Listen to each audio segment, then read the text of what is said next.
Aprendre a fer receptes mallorquines pot servir també per aprendre català. És el que han fet una trentena d'alumnes internacionals que enguany s'han apuntat a l'estada lingüística de l'Institut Ramon Llull a Palma. Estan preparant una coca de cuarto. Una coca dolça. Sí, és la nostra primera vegada. Aquesta anglesa i aquesta alemanya aprenen català també a la cuina.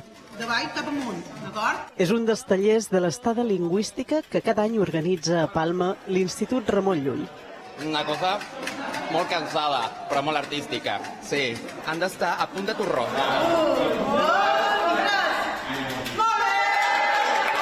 A més d'una coca dolça, també en fan una de trampó.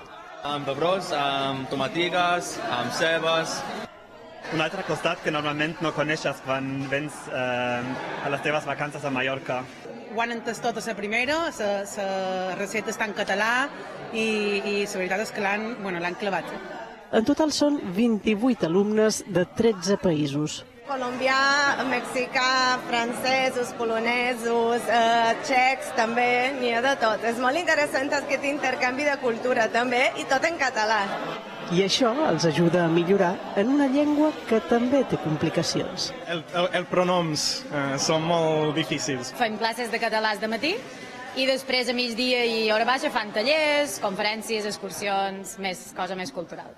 I després d'enfornar-ho tot plegat i d'espantar la coca, arriba el moment més esperat.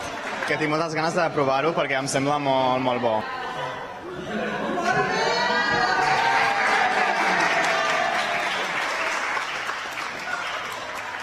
Ben bon que era. I la fira Arrels